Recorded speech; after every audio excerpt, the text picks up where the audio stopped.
Halo, selamat pagi semua. Salam sejahtera buat kita semua. Semoga sehat selalu. eh Masih lanjutan yang kemarin. Tentunya ketika kita memakai teknologi ya, kita ada semacam aturan dan etika baik yang tertulis ataupun tidak tertulis. Hari ini kita akan membahas mengenai etika itu, ya. Bagaimana kita menggunakannya ya? Karena saat ini pun masih ada teknologi yang gampang dipakai oleh masyarakat kita, terutama di bidang AI. Ya, misal kita, saya sendiri sempat tertipu ya kemarin ada agak aneh video guru berdebat teriak-teriak,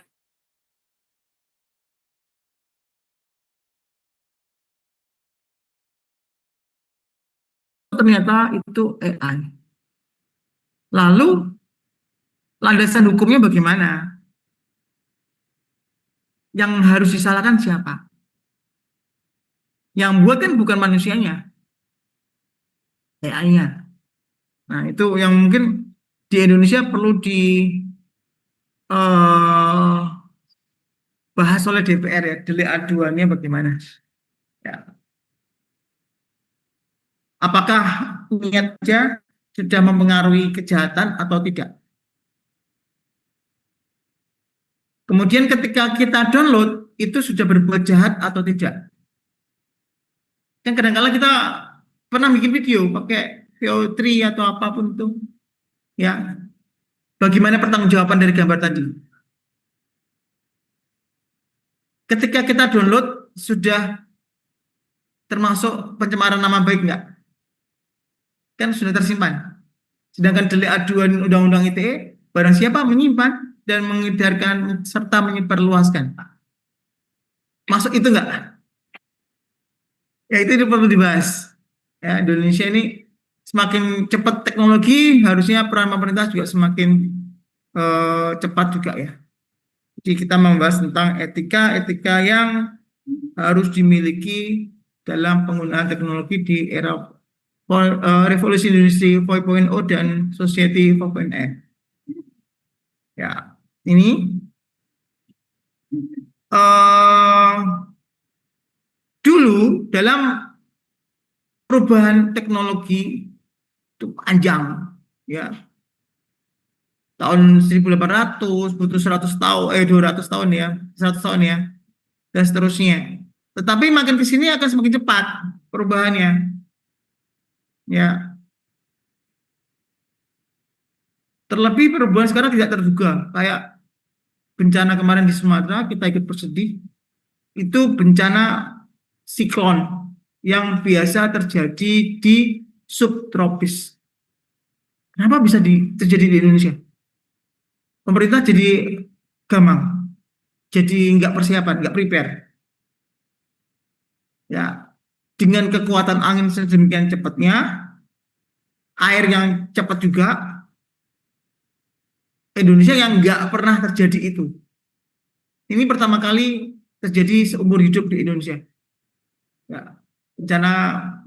Kebetulan ada kawan ya bercerita, kawan di Aceh Tamiang, kalau Anda ngikutin beritanya, Aceh Tamiang sekarang parah banget ya. Ketinggian air 4 sampai 5 meter. Itu mah bukan banjir, aku bilang. Itu tsunami. Tsunami kemarin kan juga segitu tingginya. Bedanya ini di tengah kota.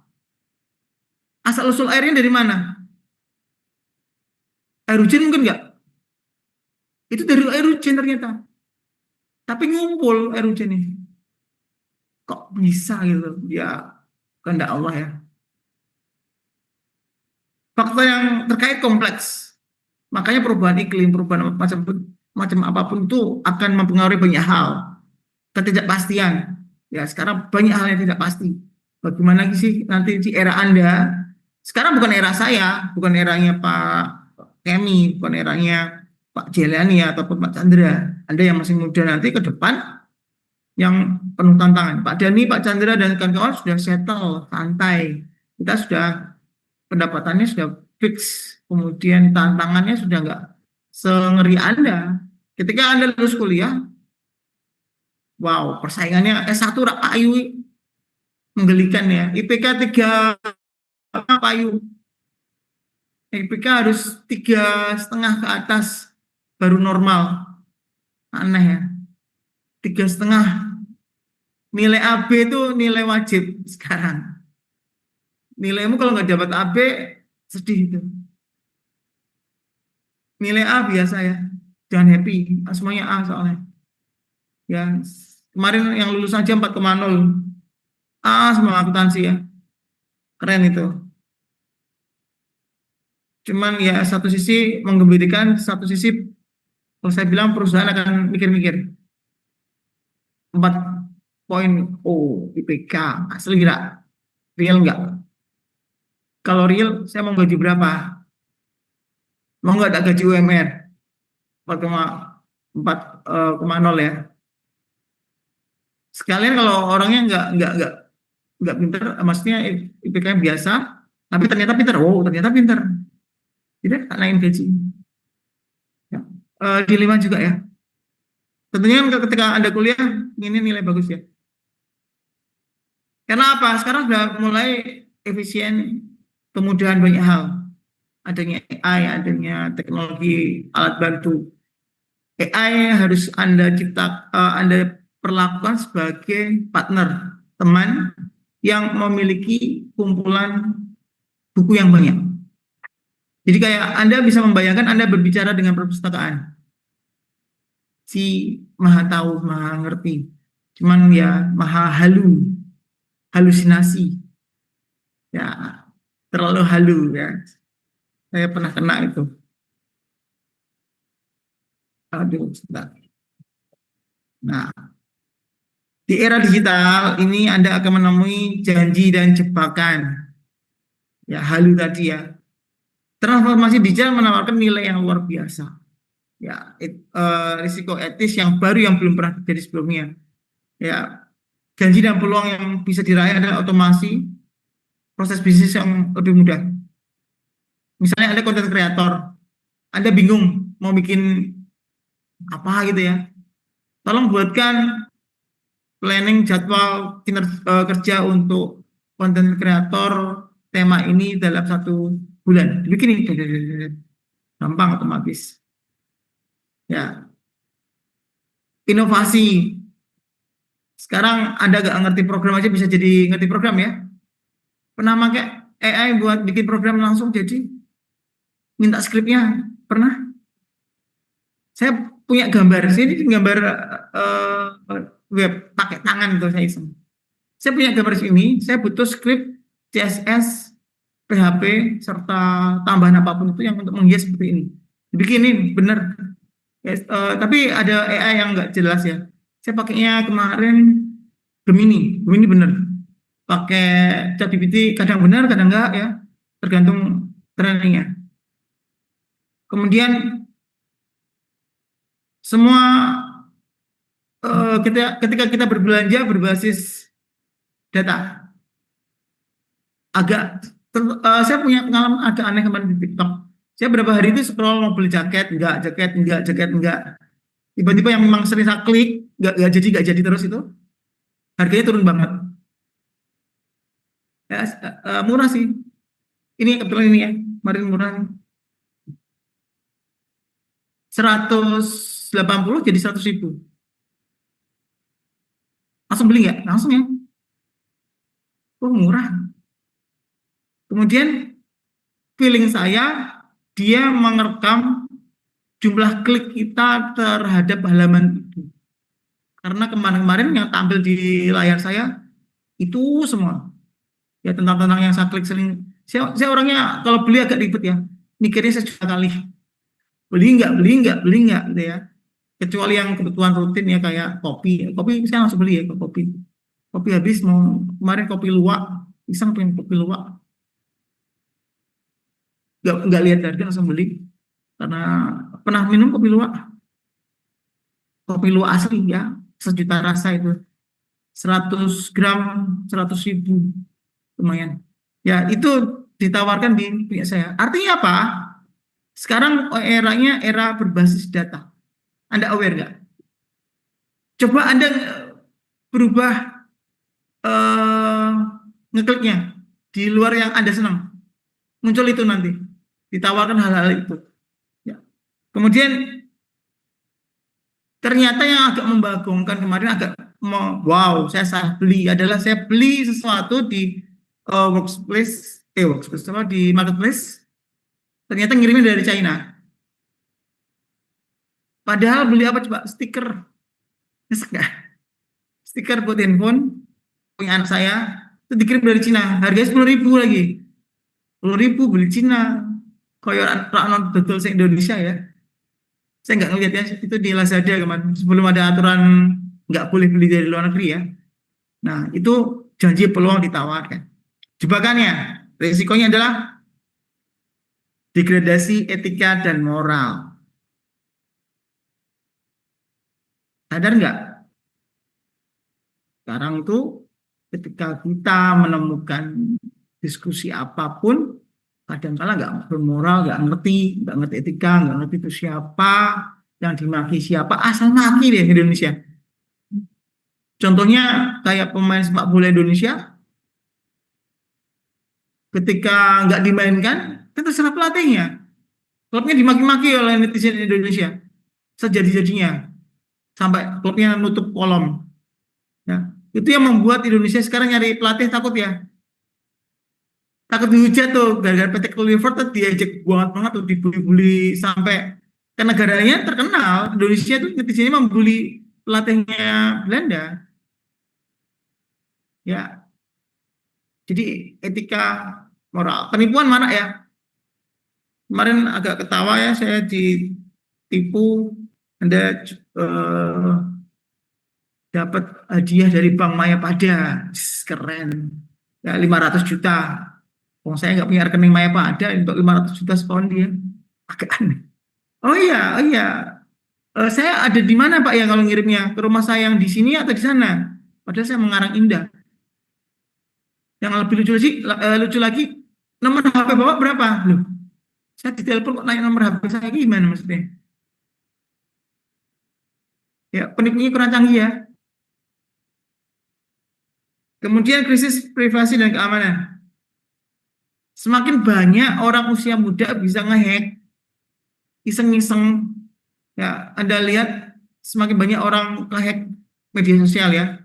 Karena motivasinya begitu. Plus banyak sekali website yang menyediakan tutorial yang seperti itu. Yang terbaru adalah ada seorang remaja laki-laki SMA di Indonesia ngehack NASA. Baca nggak? Dia tahu dari mana? Dari forum diskusi. Ya, ngobrol-ngobrol. Dicoba ke NASA, dicoba NASA. Tapi gara-gara itu dia dapat reward juga, kasih uang tuh sama NASA-nya. Karena dia ketika ngehack nggak ngapa-ngapain, ya nggak merusak, malah ngisi email ngaku saya berhasil ngehack Anda, lubangnya di sini, Anda bisa gitu-gitu ya. Orangnya bagus ya. Kalau kena yang nggak bertanggung jawab ya kayak teman saya kemarin iseng banget nih, sekedar saya nggak mau nyebut siapa dan caranya, institusi apa yang diambil. Yang jelas kemarin dia kan orang Aceh. Dia sakit penasarannya bencana di Aceh kemarin, di Sumatera, Aceh, Semarang, Sumatera Barat, Tapanuli, dan Sumatera Utara ya, 3 provinsi. Dia ngerain satelit. Kita nggak punya satelit. Lalu satelitnya siapa yang digerain? Dia bisa punya foto satelit dari mana? Indonesia aja nggak punya. Satelit digerain dikirim ke saya. Kamu mau lihat nggak? Maksudnya, tak kasih link, kamu lihat sendiri aja. Nggak berani aku, nanti aku di transfer IP ku, jangan mau gila kok. Nggak, parah ini kerusakannya gini, mana daerah yang bolong-bolong apa apa. Ini satelit, foto satelit. Menurutku bukan foto sih, video yang jelas itu. Pasti gerak lah gambarnya. Cuma dia mau capture untuk saya aja. Jadi iseng untuk ngobrol dengan saya. Iseng, catat ya, iseng. Satelit itu untuk menggerakkan 2 detikan itu bisa menghabiskan dana $1 juta. Tinggal satelit Sopos yang dihack ya, yang melintas di dekat Indonesia saat itu. Ya, dilihat ya. Atau malah satelitnya yang memata-mata Indonesia ya. Bisa jadi tuh Indonesia nggak ngerti ya. Kemudian bias algoritmik. Nah ini ketika Anda menggunakan sesuatu di AI, Anda harus cek cross hasilnya masuk akal atau tidak. Jangan 100% percaya. Kemudian kesenjangan sosial. Anda yang pengguna AI, yakin ya pengguna AI ya? Pernah nemu orang yang nggak gunain AI nggak? Saya pernah nemu orang yang katrok banget. Orang pakai Excel aja nggak ngerti, Word Excel kita ngerti. Ya, saya iseng, waktu itu iseng banget. Aku punya bukti transfer. Kebetulan saya transfer via uang kan. Terus tak edit, nolnya tak tambah telu. Salah ngirim gitu kok 1 miliar ngirim? 1 miliar dong. Tak saya buat 1 miliar. Ya, sumbangan donasi ada teman kesusahan nyumbang. Emang rekeningmu ada 1 miliar yang masuk uang kan nggak mungkin. Kan dia punya mobile banking bisa ngecek. Cuma bukti transfernya aja tak edit pakai Gemini. Bisa ternyata. Iseng. Saya iseng ya. Coba tambahkan nolnya banyak ini. Bisa ternyata. Wah, hati-hati ya teman-teman yang bukti transfernya gambar tok. Ternyata bisa dilakukan penipuan padahal rekeningnya kan ada apa? Huruf-huruf yang transparan itu ya. Dan itu smooth, hilang. Maksudnya nggak berubah. Ya, jadi tetap biasakan cek mutasi. Jangan gampang percaya. Ini 3 pertarungan etika digital. Pertama jelas ya data privasi, algoritma dan keadilan. Bagaimana sih kita terlepas dari bias AI tadi, bias kesalahan perhitungan, tetap prompt yang benar itu bisa membuat hasil yang optimal.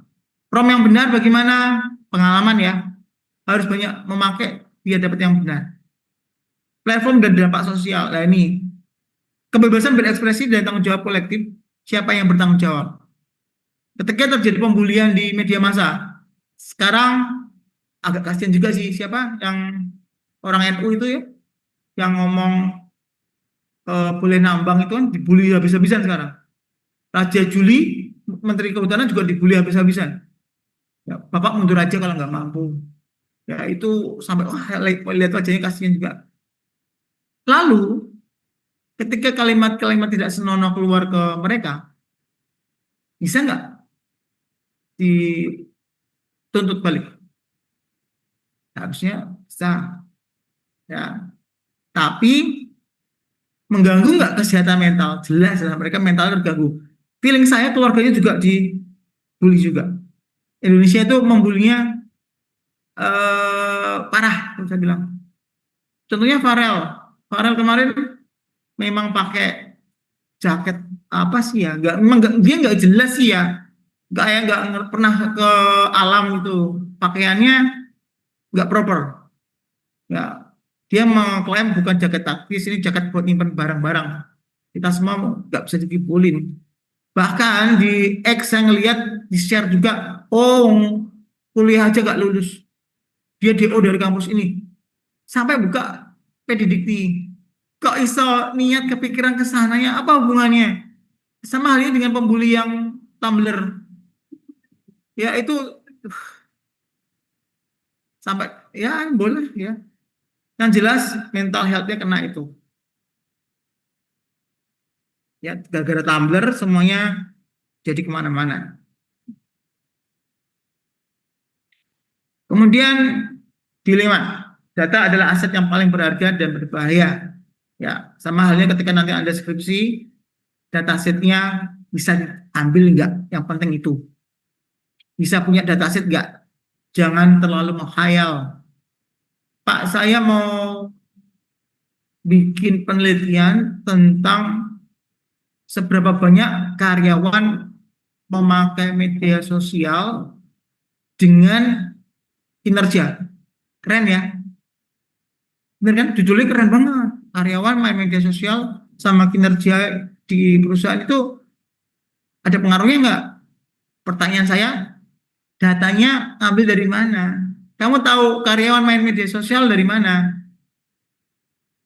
Ya ketika jam kantor, Pak. Oke. Seberapa banyak karyawan pakai wifi kantor? Dan apakah kantor boleh nge-share data log internetnya? Kalau data log internet di-share, berarti perusahaan ngapain aja sebulan ke-share juga. Data pribadi, data sensitif ya. Makanya data itu berbahaya. Jangan sampai semua orang bisa dapat datanya. Kemudian eh, bahkan sekarang ini siapa yang memiliki data dia yang berkuasa karena dia bisa memanipulasi informasi. Agak miris berita bencana Sulbar kemarin ya, apa banjir di media sosial ramai banget sampai siapa kepala BNP apa Badan Penanggulangan Bencana ya nasional ngomong itu hanya di media sosial toh karena di TV nggak ada kan kok bisa TV nggak ngeliput padahal di mana-mana beritanya aware nggak Anda mungkin nggak aware karena nggak pernah nonton TV ya saya juga saya baru aware ketika ada teman cerita bapaknya itu masih generasi tua dan masih ngelihat TV di TV nggak ada artinya nggak itu tidak terjadi bisa jadi generasi tua seperti itu tapi Anda generasi muda masih ngelihat TV seberapa sering Anda seminggu ngelihat TV saya sendiri TV itu tak lihat Netflix ya bukan bukan TV acara TV ya Netflix doang beritanya saya nonton di IG ya seputar Semarang atau apa ya itu lebih cepat ya kayak kemarin tabrakan di Kalibanteng itu hati-hati ya orang diem aja bisa ketabrak di saya. Kemudian ini ada evaluasi privasi dari hak untuk dibiarkan sendiri menjadi hak atas kendali informasi. Kita harus berhak atas kendali informasi. Ntar, saya belum absen ya, belum absen ya kita ya. Bentar ya Pak ya, jangan dulu Pak.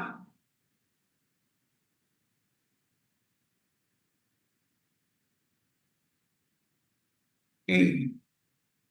Kita harus berhak atas kendali informasi. Jangan pernah memberikan KTP sepaket dengan kakak ke orang lain. Itu bisa macam-macam. Ya. Makanya kemarin saya agak heran ketika bantuan di Sumatera Barat, ketika ngambil bantuan dimintai KK dan KTP. Orang kena bencana, dompetnya udah tentu gowo ya, dimintai KK sama KTP. Pikirannya gimana coba? Surveillance capitalism. Model bisnis yang memprediksi dan memodifikasi perilaku manusia sebagai cara untuk menghasilkan pendapatan. Ini yang banyak sekarang. TikTok, kemudian macam-macam pakai ini semua. Nah, konflik inti, konsumen menginginkan layanan yang dipersonalisasikan, namun ini sering membutuhkan pengumpulan data yang masif dan privasi. Ketika kita ingin yang tampil di media sosial kita, yang tampil di marketplace kita adalah yang kita inginkan toh, tapi data kita nggak mau kita serahin, terus gimana? Sama halnya Anda mau memakai Shopee atau Tokopedia tapi nggak mau login, tapi ingin belanja, terus nih, atau ingin beli barang tapi nggak ngasih alamat, ya ada orang kayak gini, COD tapi nggak mau bayar ya.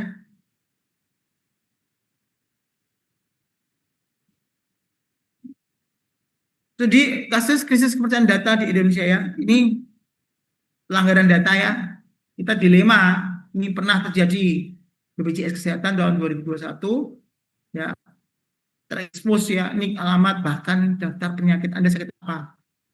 Ya. Kemudian ini juga Tokopedia pernah ya.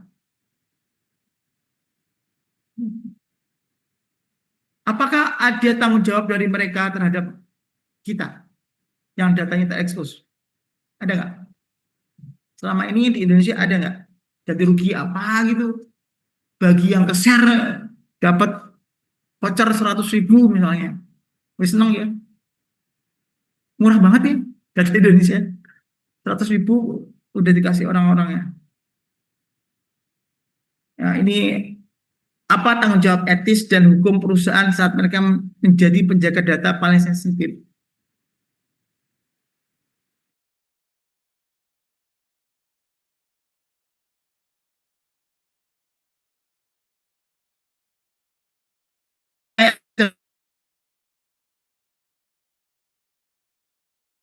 Ada training bagus, tapi kalau tiba-tiba Anda suruh buatkan skripsi, dia mengarang indah itu. Ya, harus ada inputan detail dulu data banyak. Pak Dani bikin ini, saya ngumpulin data dulu, data skripsi, data apa, data macam-macam tentang security, tentang etika dalam berinternet. Hasilnya tadi, oh ada Tokopedia, oh ada itu. Yang sebelumnya saya nggak ngerti. Artinya apa? AI perlu kita training. Ya, nih bias data latih tadi yang kita sebut. Ya, bagaimana hasil dari latihan tadi yang tidak optimal. Kemudian desain algoritma. Nah, tiap-tiap AI punya algoritma yang nggak sama. Anda tinggal percaya yang mana. Kalau saya percaya produknya Google. Google sudah handal ya. Benar nggak? Produknya Google yang Anda pakai apa? Gmail, Drive, macam-macam lah. Ini saya pakai notebook LM. Ya, bikin PPT, bikin apa, diskusi, analisa data. Ya, nanti ada produknya lagi. Kita coba nanti. Ini studi kasusnya, ketika algoritma membuat keputusan yang merugikan. Bisa nggak? Bisa, jelas. Makanya kita perlu namanya check cross. Ya, karena sistem algoritma ya, misalnya di Kompas US ya. Nah ini terjadi nih, ya yang terjadi alurnya ketika kulit putih dan kulit hitam. Di sana sangat-sangat apa ya? Saya bilang Amerika tuh katanya freedom, land of freedom, tapi terlalu diskriminatif juga. Masih Asia sama Afrika masih nggak equal, setara dengan kulit putih. Ya, seperti ini ya, memprediksi seorang resiko seorang terdakwa aneh. Terdakwa kok diprediksi pakai AI. Ya, ini kemudian rekrutmen di Amazon. Tahu Amazon? Ya, salah satu perusahaan gede pakai AI juga. Ya, dia pakai ini. Ya, bisa terjadi kesalahan juga. Kemudian platform menghubungkan dunia namun mengikis kemanusiaan. Rasa nggak? Rasa banget. Ya, bagi yang datang ke kampus, kita masih tersentuh nilai manusiawi. Misalnya ada tugas, kalian ngobrol nggak? Tugasnya Pak Dani ini toh? Maksudnya nggak ini gimana? Yang dikirim apa? Masih ngobrol. Kemarin ada mahasiswa yang tidak tersentuh itu, mata kuliah lain, akhirnya dia ngambil tugas dari, kan ini dosennya ada banyak, ada Pak Dani, Pak Chandra, Pak Jelani, Pak Kemi ya. Ada yang iseng ngambil di dosen lain, dikumpulin di saya. Dan Pak Dani orangnya iseng, ngecek semuanya. Kenapa cover warna judul sama? Cuma ganti nama tok dan ganti NPM, ganti dosen penghapus siapa? Sudah, apa sih ya? Ketemu dosen teliti ya. Terus untung saya baik hati juga, saya warning bagi yang kembar bentuk warna bahkan karena Anda tugasnya review alamat website, bisa kemubar alamat websitenya, jam detiknya, ketika direview itu ada direview jam sekian. Mungkin tidak detiknya kembar? Gak mungkin lah. Tolong dihapus. Kalau tidak, nggak saya nilai. Saya bilang gitu. Kemanusiaan nggak ada. Main contek-contek soal enaknya sendiri ganti-ganti. Ya, padahal kalau memang masuk ke kelas, ketemu temannya yang bisa, mau nggak ngajarin?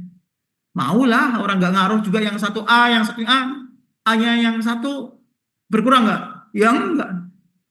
Enaknya masuk ke kampus itu, diskusinya lancar, ngobrolnya. Bahkan mungkin malah dibikinin ya. Apalagi kalau cuma ngecek website ini aman apa enggak. Ada softwarenya, dimasukin alamat websitenya, dicek, oh ini hasilnya, di capture. Kalau langkah-langkahnya nggak paham, ya tinggal dibantuin. Selesai. Itulah manusiawi. Ya, degradasi etika dan empati.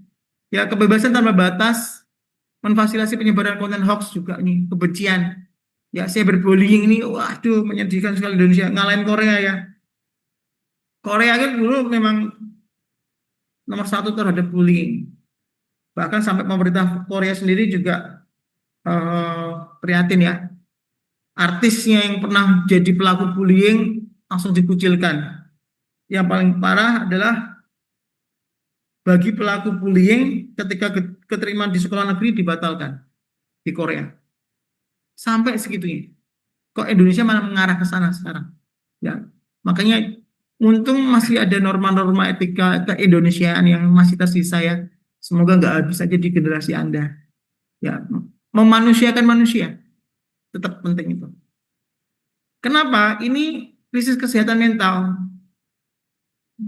Manusia sekarang, Anda lihat, kalau zaman saya dimarahi, enggak terseduh-seduh nangis, ngojok, dipipis ya. Sekarang ada loh yang anxiety banget, kecemasan yang berlebihan.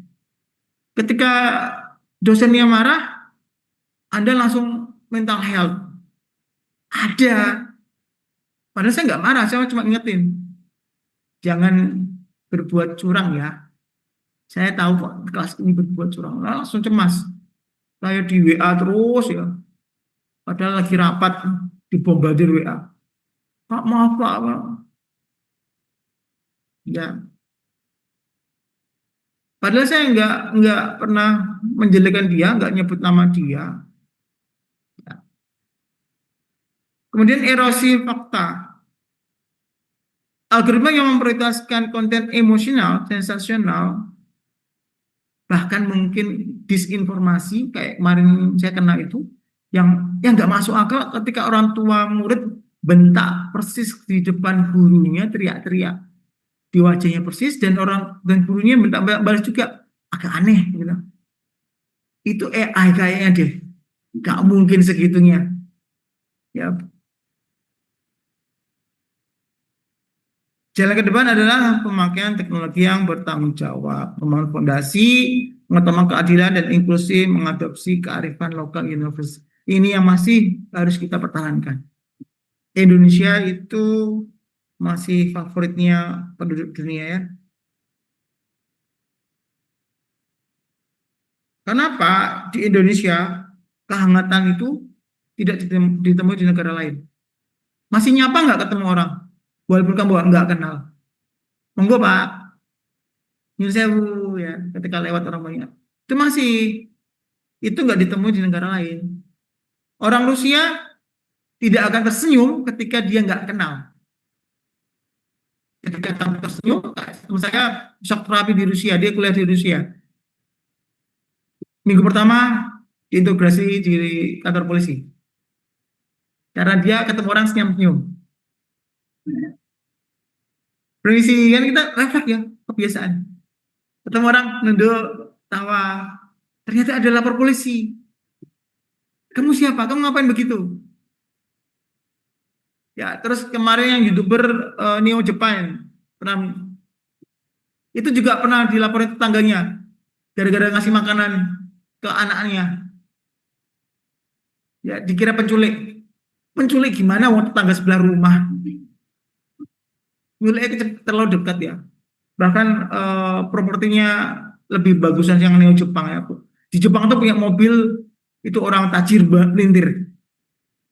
Karena parkir mobilnya itu bayarnya mahal banget daripada mobilnya. Ya, neo Jepang punya dua. Hasil YouTuber, YouTube-nya dia kan wow banget, penontonnya banyak. Ya mobilnya mobil mewah juga ya. Alphard, Alphard di sana juga dia pakai Alphard punya. Ngapain nyuri orang itu? Maksudnya dia bikin kayak orang Indonesia itu ya, pesta tahun baru atau apa, bakar-bakaran. Budaya Indonesia dibawa ke sana, kena warning, nggak boleh menyebarkan bau kemana-mana. Pusing nggak? Kamu bakar. Ya udah.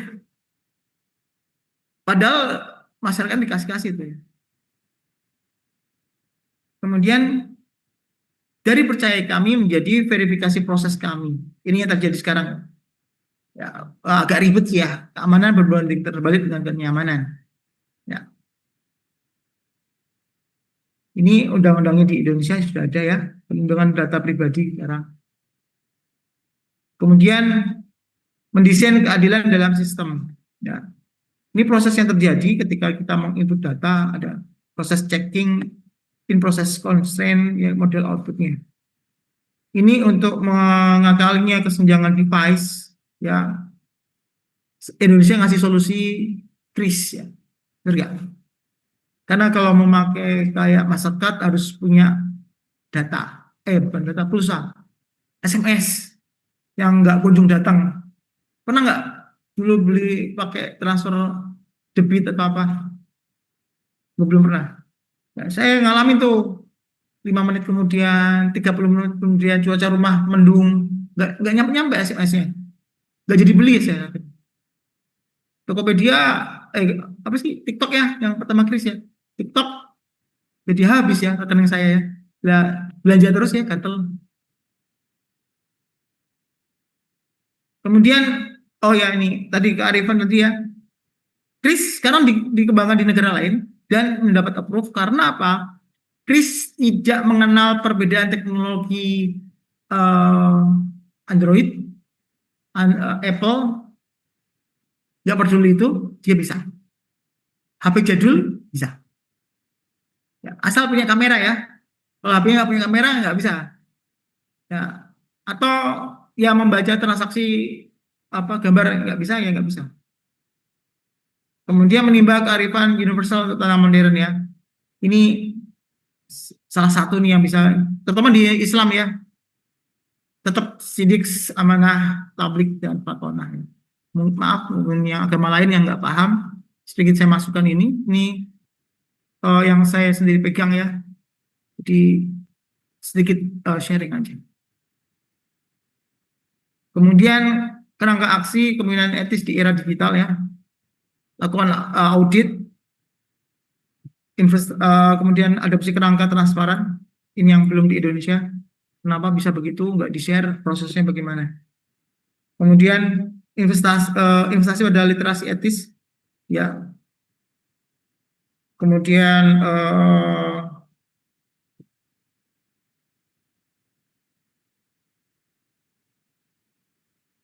prioritaskan kesejahteraan manusia atas metrik ya.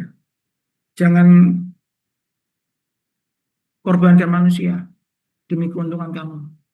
Ya, yang prihatin kayak kemarin apa kejadian di Sumatera kemarin, sebenarnya saya sudah ngomong-ngomong sama kakak saya. Kebetulan keluarga saya dari Departemen Kehutanan semua ya, semua keluarga itu sarjana hutan semua, kecuali Pak Denny. Ya, kakak saya juga di sana kebetulan inspeksi. Ya, beliau udah ngomong tuh, dia yang inspeksi kayu ini lari kemana? Kemarin Semarang aman ya. Semarang ternyata kayunya benar-benar kayu untuk produksi. Karena yang diambil dari Kalimantan. Ya, Kalimantan ke Jawa itu masih jalurnya masih aman. Masih ada izin belum arti ya. Tapi yang lain nggak tahu, yang ketahuan dia, yang nggak ketahuan nggak tahu ya. tapi yang dia dapat tugas inspeksi perusahaan yang di Semarang. Nggak tahu yang kota lain. Nah, yang di kota lain kemungkinan yang Sumatera yang serem katanya karena ada izin baru. Baru saya ngomong gitu. Ya di bulan September, bulan November kejadian kemarin. Ya. Karena memang kadangkala yaitu manusia ya tidak memanusiakan manusia. Nah, kemudian bentuk Dewan Penasihat Etika nggak cuma sekedar nama aja. Di Indonesia masih sekedar nama doang. Benar nggak? Majelis Etik, yo jeneng tok. Tapi ketika terjadi apa-apa, bukan tidak sih, belum ada tindak lanjutnya. Kemudian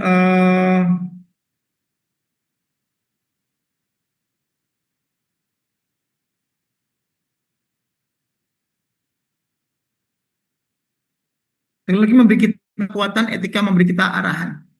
Ya, ini harus dipegang oleh teman-teman.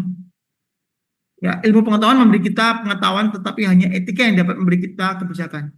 Orang pintar banyak, tapi orang yang punya hati nggak banyak. Jangan sampai eh, demi uang, demi status, kamu korbankan orang lain. Mereka juga berhak hidup. Yang penting itu ya. Saingan boleh, tapi yang fair. Kalau dia pintar, ngomongin pintar. Ya. Mengakui orang lain itu lebih bagus untuk diri kita.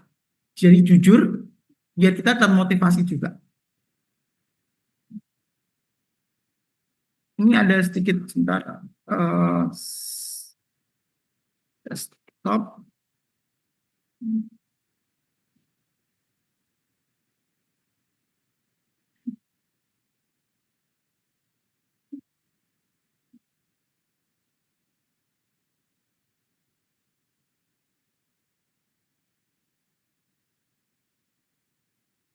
Oke, selamat datang kembali. Hari ini kita akan coba bedah aturan-aturan.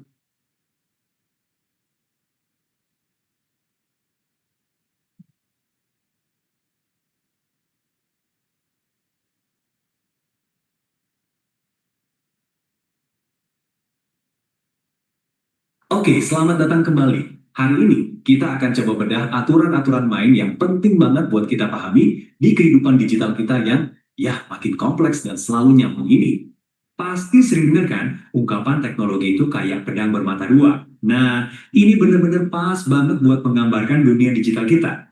Di satu sisi, teknologi itu ngasih kita kekuatan super kok. Bisa terhubung sama seluruh dunia, akses informasi tanpa batas. Tapi, di sisi lain ada juga risiko-risiko baru yang harus kita hadapi. Yuk, kita dalamin lagi soal ini. Pernah kepikiran nggak, kenapa sih dunia sekarang tuh berubahnya cepat banget? Nah, para ahli menyebut era ini revolusi industri keempat.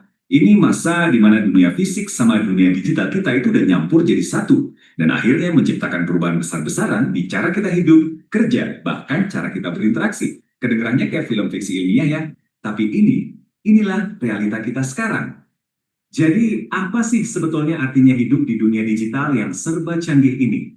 Dunia ini tuh penuh banget sama peluang yang luar biasa. Tapi di saat yang sama, ada juga jebakan-jebakan yang perlu kita waspadai. Oke, mari kita kupas tuntas sisi terang dan sisi gelap dari era digital ini. Coba deh bayangin, di satu sisi, kita punya kekuatan super buat nyambung sama siapa aja di seluruh dunia. Bisa berbagi ide, bisa nemuin informasi apapun dengan gampang. Keren banget kan? Tapi, di sisi lainnya, ada bahaya baru yang ngintai. Kayak kejahatan siber, berita bohong, sampai pelanggaran privasi. Pertanyaannya, gimana caranya kita bisa nikmatin semua manfaat teknologi ini tanpa harus kejebak sama bahayanya? Nah, itulah yang akan kita bahas. Oke, sekarang kita coba masuk ke sisi yang ya sedikit lebih gelap dari dunia digital. Kedengarannya emang agak serem ya. Tapi tenang aja, kita akan bahas bareng-bareng supaya kita semua bisa lebih waspada dan bisa melindungi diri kita sendiri. Yuk kita lihat ancaman apa aja sih yang perlu kita tahu. Pernah nggak sih kamu mikir gimana caranya aplikasi gratisan kayak Facebook atau Instagram bisa dapat uang banyak banget? Jawabannya simple. Data kamu. Setiap kali kamu nge-like postingan, nge-share foto, atau bahkan cuma scroll-scrolling doang, kamu tuh lagi ngasih informasi berharga tentang diri kamu. Nah, perusahaan-perusahaan ini pakai data itu buat targeting iklan dan bahkan mungkin buat mempengaruhi perilaku kamu. Lumayan bikin mikir kan? Sering kan lihat berita yang kayaknya aneh banget, entah terlalu bagus atau terlalu jelek untuk jadi kenyataan. Nah, kemungkinan besar itu berita bohong atau yang kita kenal sebagai hoax. Hoax ini tuh kayak virus, nyebarnya cepat banget di media sosial dan tujuannya cuma satu, nipu kita, bikin kita marah dan akhirnya memecah belah kita. Jadi gimana dong cara kita melindungi diri dari virus informasi ini? Coba deh lihat ini. Ini bukan teori doang loh. Ini contoh nyata gimana berita bohong bisa menyebar cuma di satu provinsi di Indonesia. Mulai dari poster palsu soal penutupan pelabuhan, sampai berita bohong tentang virus corona, semuanya itu dirancang buat bikin kita panik dan jadi nggak percaya sama pemerintah. Ngeri ya? Tunggu dulu, masih ada lagi. Selain berita bohong, ada juga kejahatan cyber yang lebih langsung. Contohnya kayak hacking, pencurian identitas, sampai penyebaran ujaran kebencian. Coba bayangin deh, kalau ada orang yang nge-hack akun media sosial kamu, terus nyebarin info palsu tentang kamu. Wah, itu bisa merusak reputasi dan bahkan bisa membahayakan keselamatan kamu. Nah, dengan semua bahaya ini, ya jelas kita butuh aturan main kan?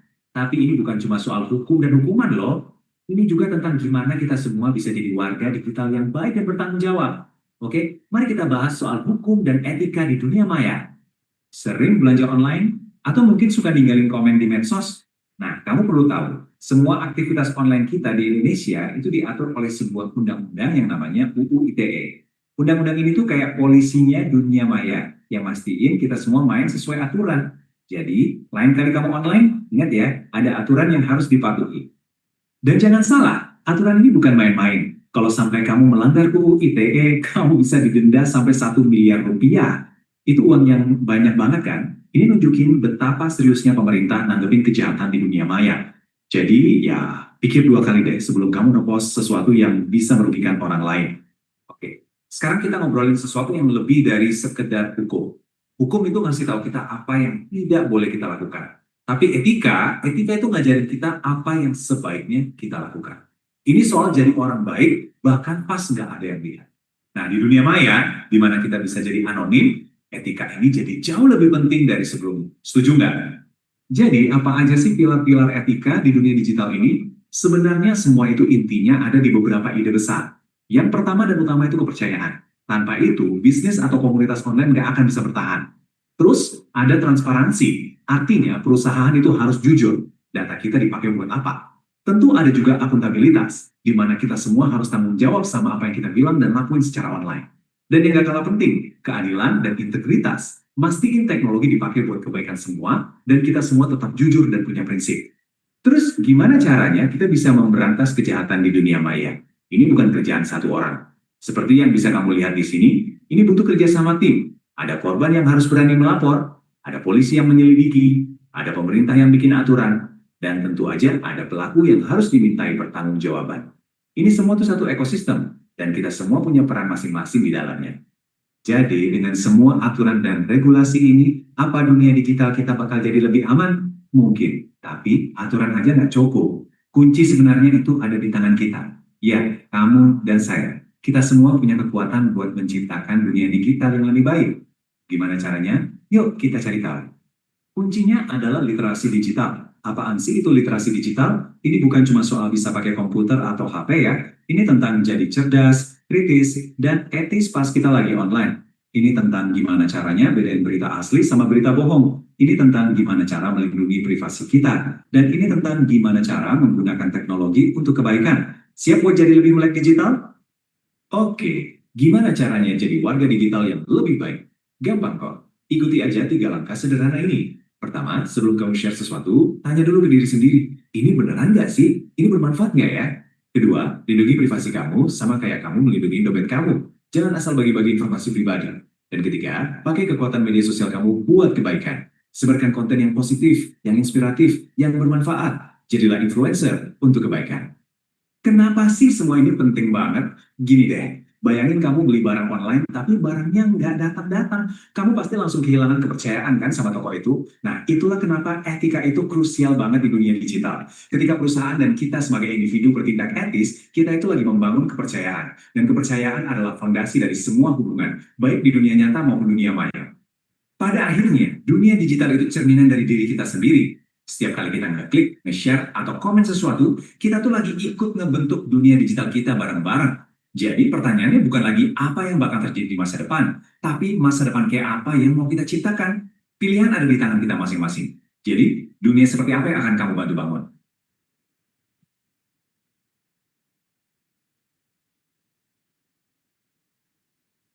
Paham ya? Simple. Dan ini tadi juga pakai AI. Bagus ya. Videonya keren ya. Sesuai nggak sama temanya? Sesuai. Karena apa? Training, informasi yang masuk sesuai. Intinya itu. Kalau pakai AI, pastikan informasi yang masuk sesuai. Kalau nggak ada informasi yang kamu punya, training dulu. Ajak diskusi, ajak ngobrol tentang topik yang mau kamu bahas. Sedetail-detailnya.